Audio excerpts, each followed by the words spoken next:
Welcome to Geekstorians, where we time travel through the strange and brilliant history of geek culture, uncovering the stories, sparks, and sometimes accidents that made it what it is today. I'm Dave from Geektown, and today we're winding the clock back to the beginning. No internet, no streaming, not even television. Just cheap paper, restless imaginations, and an urge to share them. It's the story of how a scattered handful of men and women, engineers, artists, students, and daydreamers built the first network of pop culture community. A world that began in the margins of magazines, where every letter to the editor was a flare fired into the dark, hoping someone out there would answer. This is the birth of fandom.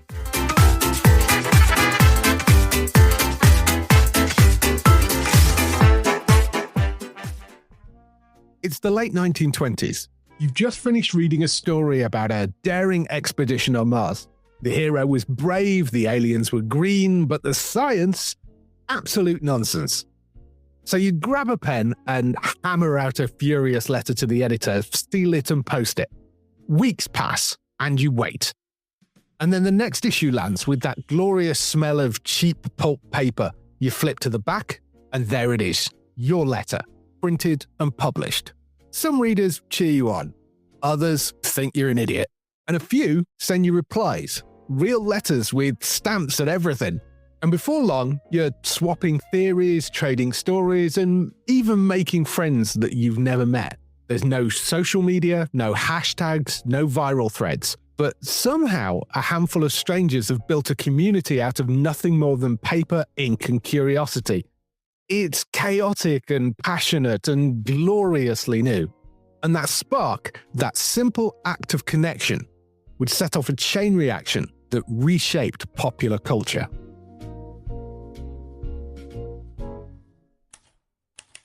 To find the fuse that lit fandom, we have to meet a man who looked at the future and decided to sell it by the pound. Hugo Gernsback, a name that sounds a little bit like a Bond villain, but belonged to a radio-obsessed inventor from Luxembourg.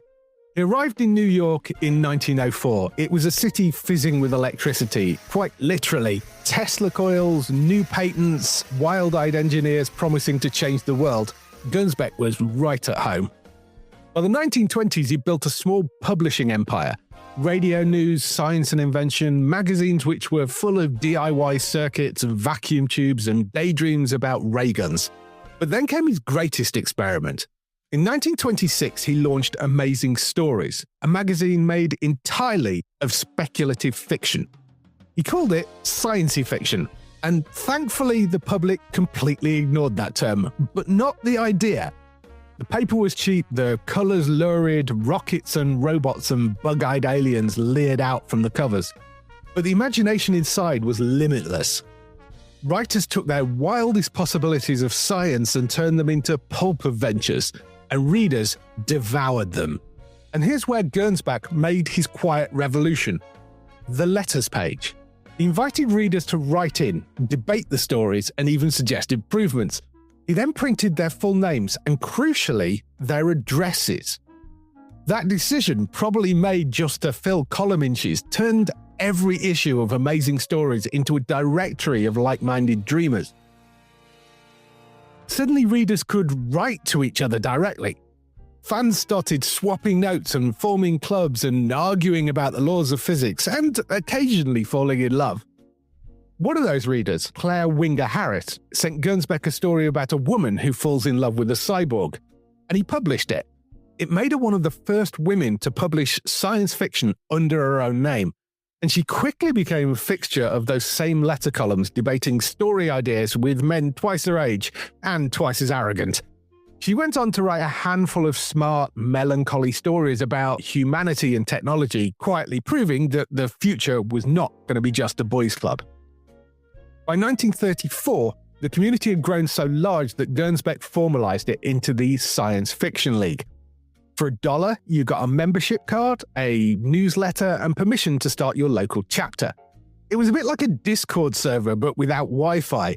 fan clubs sprouted from New York to London to Sydney, all trading homemade newsletters. Of course, Gernsback wasn't exactly a saint. Writers joked that getting paid by him was science fiction itself, but for all his corner cutting, he started something that wouldn't really stay in his hands for very long. The readers he'd connected were starting to realize they didn't need permission or a publisher to keep the conversation going.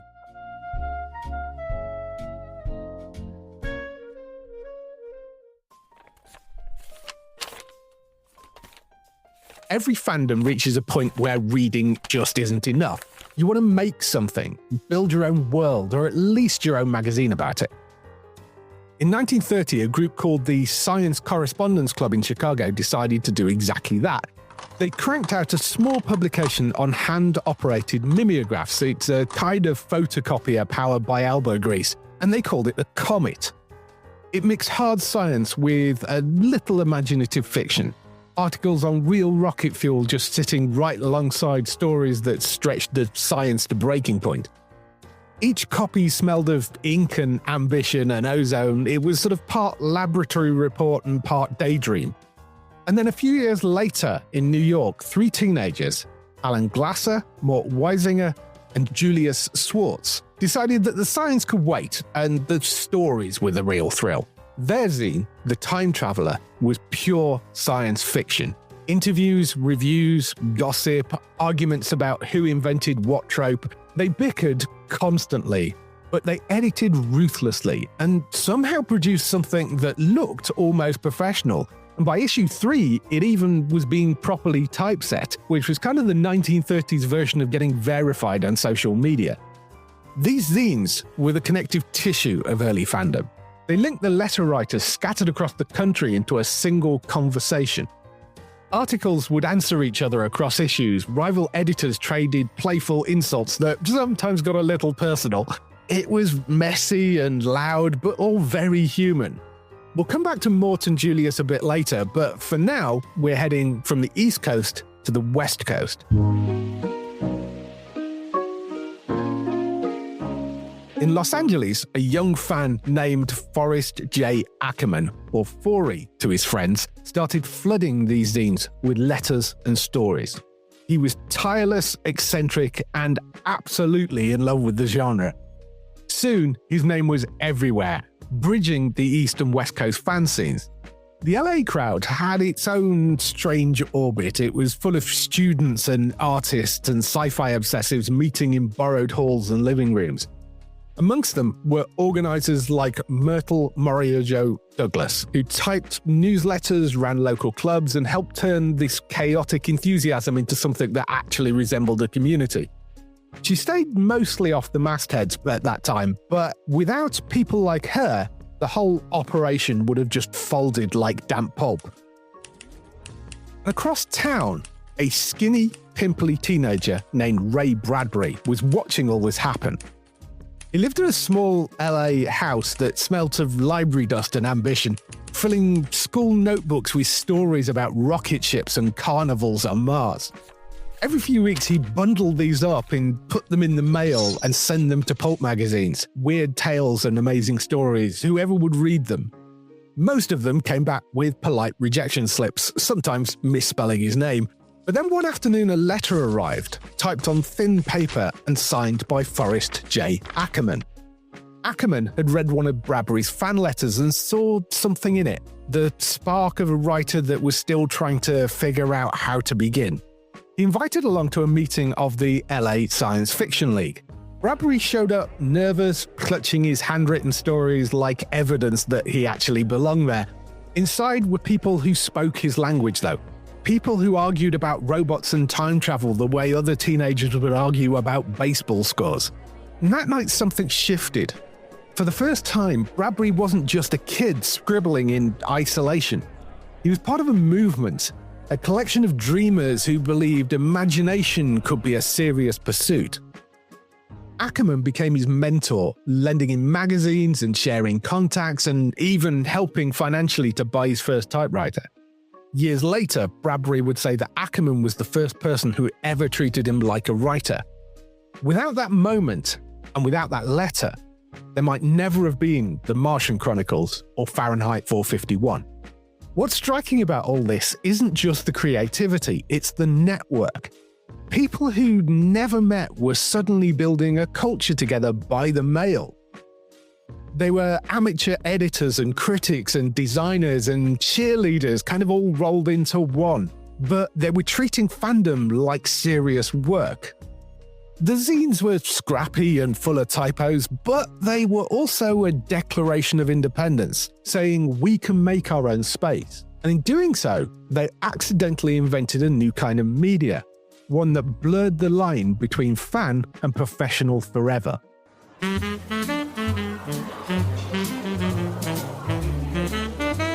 Summer 1939.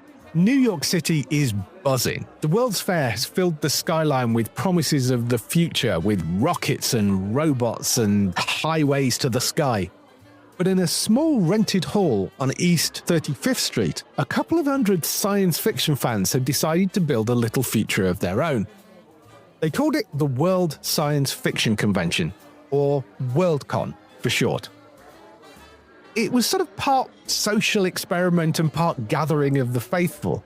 Fans arrived in suits and ties and their best gentlemen of the future posture. Inside, they found folding chairs, amateur art shows, and enough egos per square foot to bend gravity. The guest of honor was Frank R. Paul, a pulp artist whose cover paintings, all gleaming rockets and bug-eyed monsters, had given sci-fi its visual identity. In the crowd were names that would soon fill bookshelves: Isaac Asimov, John W. Campbell, and Ray Bradbury, still the nervy teenager who'd met his mentor a few years earlier, plus dozens of young fans who would go on to build the modern genre. And then Forrest J. Ackerman arrives, beaming like a man who's finally found his mothership. He walked in wearing a silver lame jumpsuit straight out of Flash Gordon, complete with a cape and boots that caught the light. He called it his futury costume.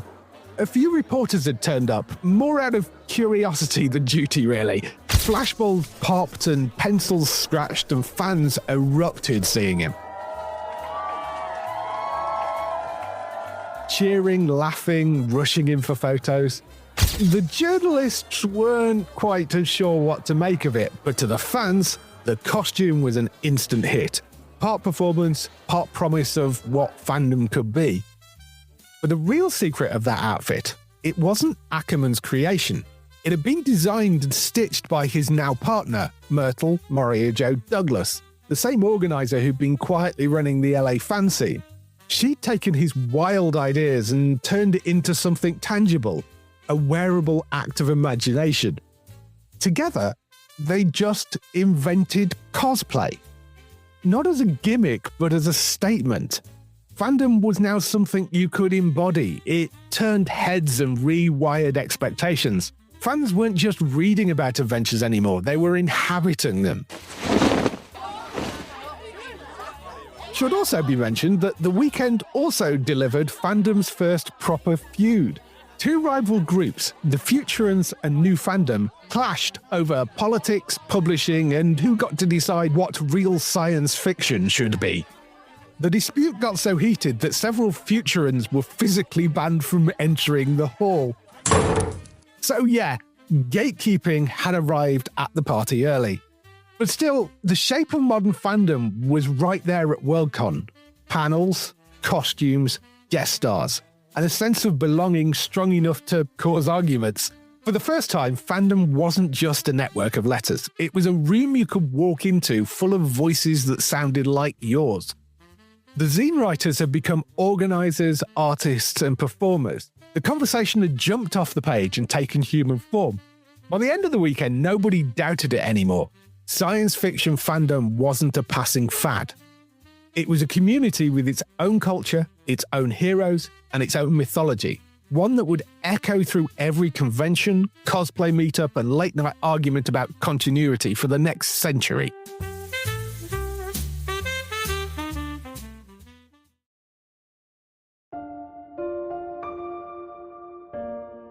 When we left fandom, it was 1939. The world was on the edge of war, and fandom was on the edge of adulthood. Many of those letter-writing teens had suddenly found themselves in uniform, trading capes and badges for helmets and dog tags. Yet even in foxholes and barracks, the imagination just didn't stop.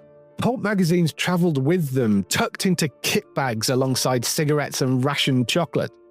When the war ended, fans came home, older, but maybe a bit sharper, and some of them had new ambitions. They didn't just want to read about heroes anymore, they wanted to create them. Remember those two argumentative kids from the time travel I'd said we'd meet again? Mort Weisinger and Julius Schwartz. They were now sitting behind editorial desks at DC Comics. Weisinger took charge of Superman, Adventure Comics, and a stack of other titles that defined the modern superhero. Schwartz had become one of DC's most trusted story editors, guiding The Flash, Green Lantern, and later Batman into new eras.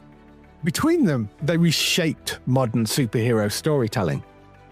They brought order to chaos and continuity before it was cool, insisting that stories linked together across issues, that one month's cliffhanger mattered to the next. It was the shared universe, the idea that all these heroes lived in the same world. It grew out of their desks. Every crossover and cinematic timeline that drives people online today, that's part of their legacy. Now, Weisinger could be demanding, yet highly effective. His staff referred to him as the great editor. He once told writers that every issue needed to have at least one idea readers would argue about, and that was because he understood fandom's secret fuel, the pleasure of disagreement. And under his watch, Superman's world really expanded into a modern mythology. Supergirl, Krypto, the Phantom Zone, the Bottle City of Kandor, even the idea that the Earth's yellow sun powered Superman. All that appeared during his tenure. He turned casual readers into amateur scholars of continuity. Schwartz, meanwhile, had a gift for people. Having come out of the pulp magazines himself, he filled his bullpen with kindred spirits. Writers like Robert Kanigher and Garner Fox, veterans of the pulp scene, and artists like Carmine Infantino, who brought a sleek modern energy to it. In 1956, that team reinvented The Flash in Showcase number 4, introducing the police scientist Barry Allen and kickstarting what became known as the Silver Age of Comics. It was fast, bright, and self-aware, a superhero reborn for a more optimistic space-age America. And not long after that, Fox would send the character of Barry Allen sprinting across the multiverse. That was the moment when superheroes stopped being wartime propaganda and started becoming modern myth.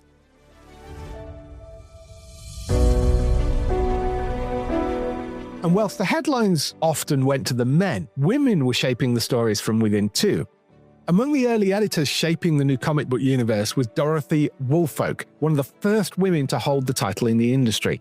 She worked at All American Publications, one of the companies that would later merge to form DC. So that's even before Julius Schwartz took over. She then spent time at Timely Comics, the forerunner to Marvel, and then later was at EC Comics, the home of things like Tales from the Crypt and Mad Magazine during its most daring years. Whilst at DC, she also added to the Superman mythos. Woolfolk once admitted that she found Superman's invulnerability dull. He was the perfect hero with no tension and no risk. She suggested giving him a weakness, and suggested a fragment of his destroyed homeworld that could hurt him. Writers ran with the idea, and a few years later, that glowing green mineral, kryptonite, entered comic book lore. It may seem like a tiny narrative shift, but it had huge repercussions. Superman could finally fail, and readers could finally worry about him. Woolfolk helped make perfection interesting and helped shape how superhero storytelling would work for generations. The kids who once argued about rocket propulsion in fanzines had built a new kind of popular mythology. They'd taken fandom's obsessive energy, that urge to debate and collect and catalogue, and turn it into a professional discipline. They didn't just manage stories, they curated universes. The fanzine generation had grown up, but they hadn't outgrown their sense of wonder. They just simply found a way to get paid for it.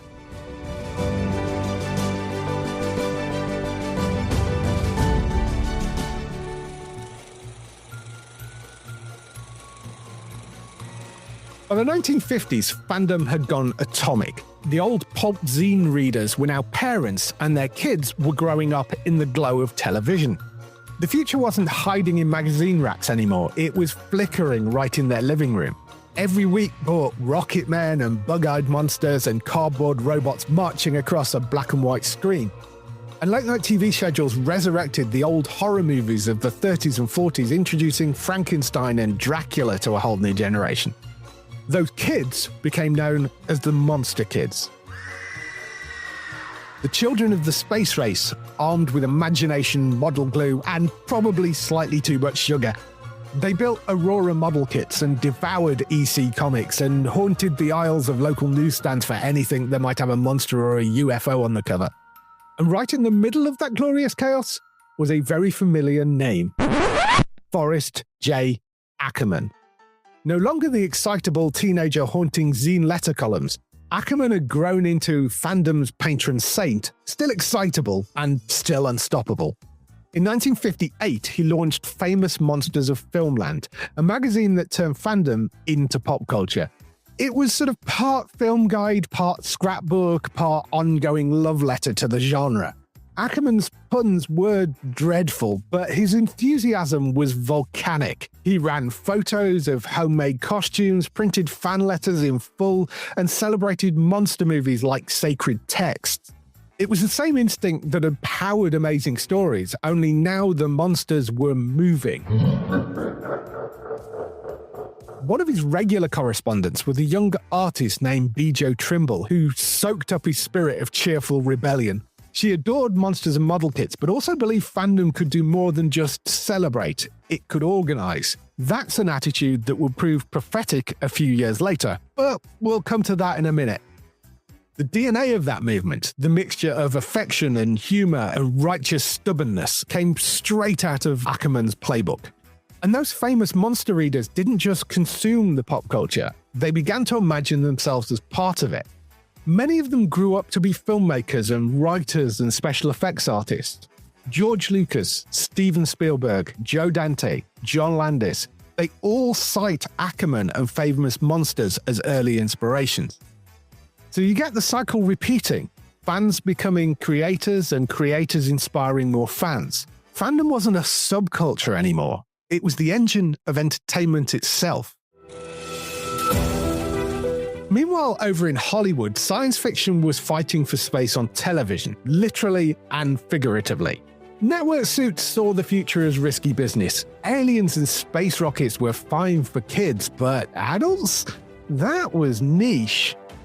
And then along came a very unlikely savior. Gee, that's a wonderful idea. Lucille Ball. Lucy? Yeah, that Lucille Ball. I'll explain. Okay, explain. Queen of American comedy, famous for her slapstick, not her starships. By the mid-60s, after buying out her husband Desi Arnaz, she'd taken full control of Desilu Productions, becoming the first woman to run a major Hollywood studio. Quite honestly, I could detour on Lucille Ball for hours, but when a young producer named Gene Roddenberry pitched a science fiction series called Star Trek, Desilu financed an ambitious pilot for NBC. The network liked it, but said it was too cerebral and passed. Desilu's board wanted to cancel the project, but Ball overruled them. She wasn't really a science fiction fan, but she trusted her team and recognized the show's potential. She authorized a second pilot, which is something television almost never does, even today. And she bulldozed it past Desilu's accountants and the doubters at NBC until the cameras started rolling again. That decision changed television history. NBC picked up the show, and when Star Trek finally aired in the mid-1960s, it carried the quiet fingerprints of its unlikely guardian. As one Desilu accountant put it later, if it was not for Lucy, there would be no Star Trek today. She hadn't written the checks herself, she'd done something harder. She'd used authority, judgment, and sheer nerve to back a dream no one else believed in. She also never appeared on the show, but she made it possible. She was the first studio head to gamble on science fiction not as a novelty, but as art. And the irony's kind of perfect. one of television's most famous faces, built the launchpad for its most enduring cult phenomena. By the end of the 1960s, fandom had gone full multimedia. It wasn't confined to paper anymore. It lived on screens, in living rooms, in fan clubs and film reels and convention halls. And for the first time, women weren't just typing behind the scenes. They were producing and editing and running and organizing and leading the charge. The language of fandom had changed, but the heartbeat was the same. Curiosity, connection, a little bit of obsession, and a stubborn belief that imagination could change the world.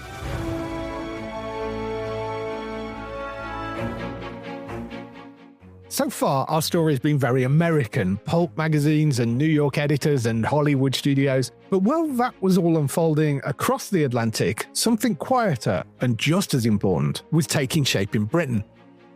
By the late 1930s, British readers had their own networks of letter writers and clubs and homemade publications. There were groups in Leeds and Manchester and London, clusters of engineers and librarians and dreamers arguing about astounding science fiction over lukewarm tea and cigarette smoke.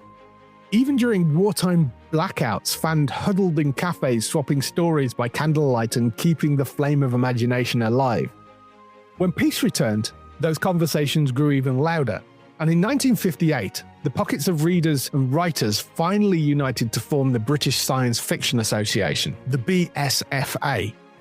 It wasn't glamorous, meetings were held in pub back rooms and most members paid their dues in stamps, but it gave the UK fandom a centre, a place where fans could write and argue and occasionally fall in love through the pages of zines like Zenith and Vector. And as ever, women were there from the start, not just typing minutes, but setting the tone. Figures like Frances Evans and Ina Sharrock shaped the BSFA's agenda and kept its debates focused on the future rather than feuds. Editors like Joyce Churchill and Ethel Lindsay ran their own zines, introducing humour, sharp criticism, and a touch of self-awareness that softened the elbows of the male-dominated scene. They didn't just keep the machinery running, they were refining how fandom thought and wrote and argued. Meanwhile, over in the US, Myrtle Murray Jo Douglas was now co-editing Voice of the Imagination, one of the first major fanzines, mixing essays and fiction and art in a format that became the model for fan publishing everywhere. A decade later, Lee Hoffman carried the torch of that with Quandary, a sharp-tongued, quick-witted zine that set the tone of 1950s fandom. Professional writers even wrote in to be part of it, sometimes just to get cheerfully skewered in its pages. And when editors eventually discovered that Lee was actually short for Shirley, no one blinked. She'd already redefined what good fan writing looked like. Across both continents, women weren't simply supporting fandom, they were codifying it, inventing the formats, humour and editorial tone that still echo through blogs and podcasts and comment sections today. By the 1960s, British and American fans were trading letters and fanzines and eventually plane tickets, crossing the Atlantic for Worldcon and then back to the UK for EasterCon. Fandom had become international, decades before the internet tried to claim the idea. And through it all, women weren't side notes or exceptions, they were continuity itself, the connective tissue linking the pulp era to the media age. They didn't just keep the conversation going, they made sure it was worth having.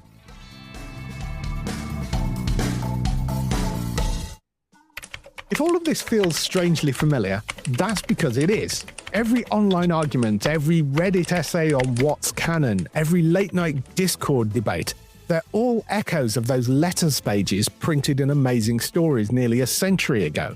The tools changed, but the instincts didn't, to talk back to the things we love. By the 1960s, that conversation had jumped from pulp pages to television screens. When Star Trek launched in 1966, it's fair to say it didn't set the world on fire. Ratings were soft, executives were wary, but it did spark something else. Viewers didn't just watch, they responded. And when NBC hinted at a cancellation, fans organised. Leading that charge was Bijo Trimble, one of the Monster Kids we met earlier, alongside her husband John. They built a letter-writing network that stretched across America. Not hundreds of letters, but tens of thousands, typed and handwritten, arriving in sack after sack until NBC's mailroom looked like an avalanche of paper. The campaign worked. NBC renewed Star Trek for a third season, making it the first television series literally saved by its audience. Sadly, their victory didn't last all that long. After that third season limped through a terrible time slot and shrinking budgets, NBC did finally cancel Star Trek in 1969. By that point, Lucille Ball was long gone from Desilu. She'd sold the studio to Paramount in 1967. But her earlier gamble had given fans something worth fighting for. The woman who championed Star Trek had built the stage. The audience simply refused to let the curtain fall. It was a turning point. Proof that fans could shape the future of stories they loved. Fandom wasn't just a hobby anymore, it had influence. The Trimbles campaign might have ended, but its shockwaves hadn't. They'd shown what fans could do when they spoke with one voice, and others picked up that idea and ran with it. In 1972, a group of New York fans, Joan Winston, Al Schuster, and Deborah Langsam, organized the first Star Trek convention.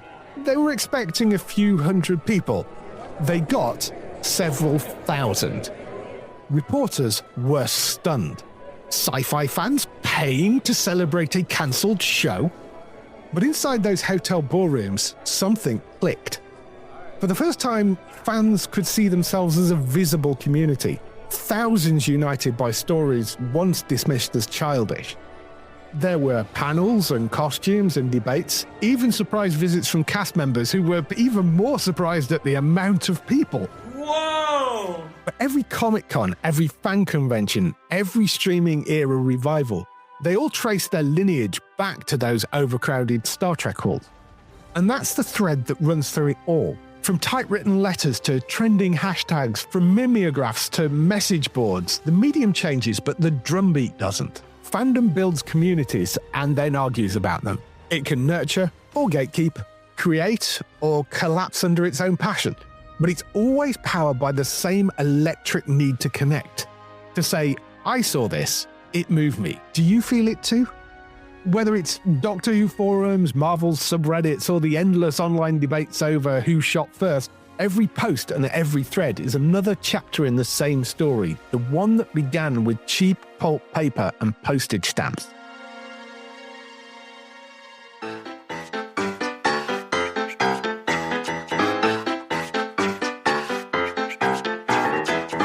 A century ago, Fandom was just a handful of letters printed on the back of a pulp magazine. Today, it's a galaxy of communities scattered across every platform, from Discord to TikTok to convention halls the size of cities. But the soul of it hasn't changed. People still gather to talk about impossible worlds, they still argue about continuity, still fall in love over shared obsessions. Every argument, every friendship, every wild theory about multiverses and canon, it's all part of the same lineage that begins with that ink-stained paper and postage stamps. Those first fans didn't just consume stories, they extended them, turning passive entertainment into a conversation that's still going louder than ever. And that's the real legacy of fandom. Not the merchandise, not the box office, but the connections. A chain of inspiration stretching from Hugo Gernsback's letter column through Forrest J. Ackerman's zines to Bijo Trimble's letter writing campaign to whatever hashtag happens to save the next show from cancellation.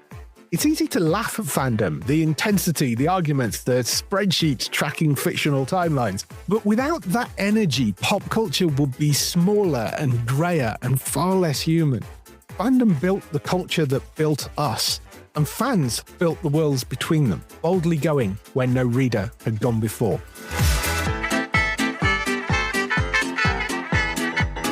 I'm Dave from Geektown, and this has been Geekstorians.